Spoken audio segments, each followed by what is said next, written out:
You know, in a world that is just constantly changing, one figure was a rock for 70 years. Today, we're going to tell the story of Queen Elizabeth II, someone who became a true icon of stability during one of the most chaotic periods in all of human history. And it all really comes back to this one single, powerful promise, a pledge she made on her 21st birthday, way before she was even queen. This right here, this became the mission statement for her entire life, a vow of service that would be tested over and over again. But here's the incredible irony of her story. She was never ever supposed to be queen. Seriously, her entire life was basically the result of a crisis that threw the British monarchy and her own family into absolute chaos. See, when she was a little girl, she was just Princess Elizabeth of York. The throne, it felt like a million miles away. Her uncle Edward, he was the Prince of Wales, next in line, and everyone just assumed he'd get married, have kids, and that would be that. Elizabeth's future looked like a much quieter, more private royal life. And then 1936 happened, and everything just exploded. What's wild is how fast it all went down. In just 1 year, her grandfather dies, her uncle becomes king, and then he gives it all up. For love. He chose to marry Wallis Simpson, a divorced American, which was a huge no-no for the Church of England back then. And just like that, her father, a very shy man with a stammer, is suddenly King George VI.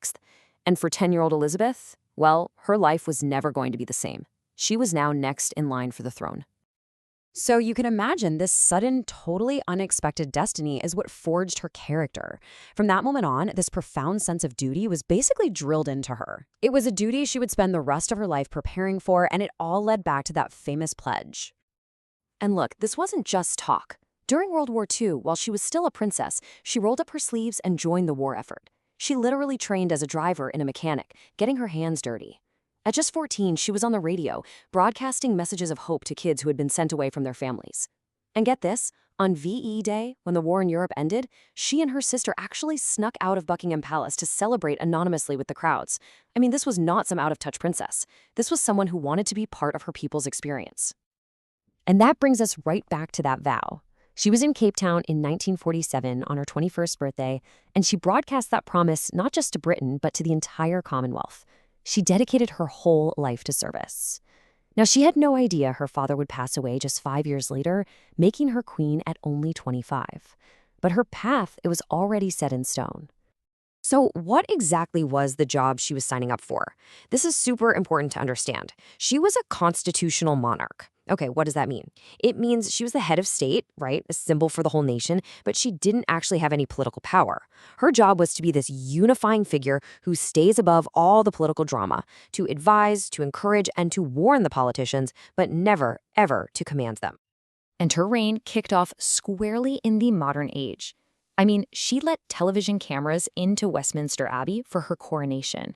This was a huge deal. She took this ancient, sacred ceremony and turned it into a global media event. That very personal promise she'd made years before, now, millions of people were watching it happen live, and it launched the monarchy into a totally new era of public visibility. And wow, what an era it would turn out to be. Seriously, no monarch in British history has ever witnessed such a period of fast, profound change, socially, politically, and especially technologically. Let's just try to wrap our heads around the sheer scale of it. 70 years and 214 days. That's longer than Queen Victoria, longer than any British monarch ever. For most of us, that's an entire lifetime. She was this one, single, fixed point in a world that was just constantly, radically spinning. And over that time, just imagine the institutional memory she must have had. I mean, she was a quiet confidant to a staggering number of world leaders. In the UK alone, she had weekly meetings with 15 different prime ministers, starting with Winston Churchill, who was born in 1874, all the way to Liz Truss, born in 1975. And if you look at all her realms, that number is over 170. Incredible. Her role on the world stage was just as huge. Her reign started when the British Empire was still a thing. She literally watched it transform into the Commonwealth of Nations. At different times over those 70 years, she was the head of state for 32 different independent countries. That's a unique spot to be in, and it meant she had to navigate that really complex and often pretty difficult transition from colonial rule to independence. And she took her role as head of the Commonwealth so seriously. She became the most traveled monarch in history, a kind of global diplomat whose presence could help smooth things over and build new relationships in a post-colonial world. Her constancy was like this thread of continuity while all these nations were forging brand new identities.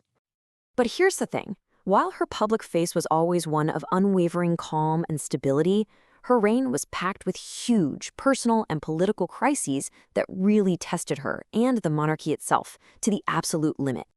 It really put her in this impossible position, almost like she was fighting a war on two fronts. Publicly, she's this globe-trotting diplomat making historic trips to communist China and addressing the U.S. Congress. But privately, her family was just imploding under the harsh glare of the media spotlight. Her children's fairy tale marriages were falling apart, and it led to a level of public scrutiny the royal family had never, ever seen before. She actually broke her usual stoic silence in 1992. This was a year that saw two of her children separate from their spouses and a massive fire that devastated her home, Windsor Castle.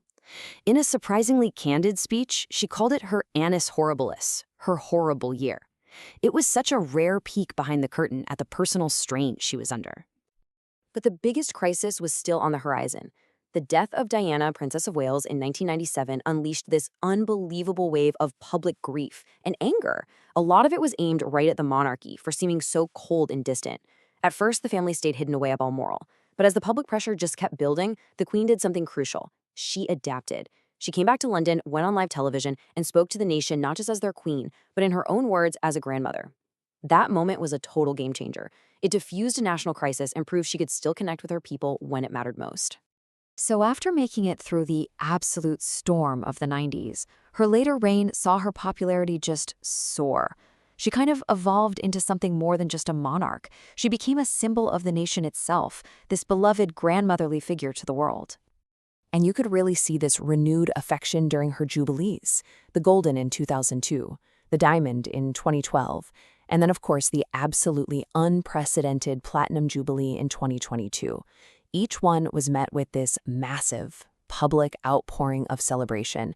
They weren't just marking a monarch's milestone, they were these rare moments of genuine national unity. And she never stopped adapting, which is just amazing. I mean, who could forget her surprise cameo with James Bond for the London Olympics, or that deeply reassuring speech she gave during the COVID-19 pandemic, where she brought back that wartime spirit, promising everyone, we will meet again. These moments just showed her incredible knack for staying relevant and offering comfort, connecting the past right up to the present. And then her 70-year reign came to a quiet, peaceful end at her Scottish home, Balmoral Castle. Her son, Charles, immediately became king, marking the true end of the Second Elizabethan Age and the beginning of a whole new chapter for the monarchy. And that leaves us with the really big question about her legacy. She absolutely fulfilled her vow of lifelong service. She became this symbol of duty and permanence. But in a world that just keeps changing faster and faster, what is the role for a figure who was defined by being constant? I guess that's the question that history will ultimately have to answer.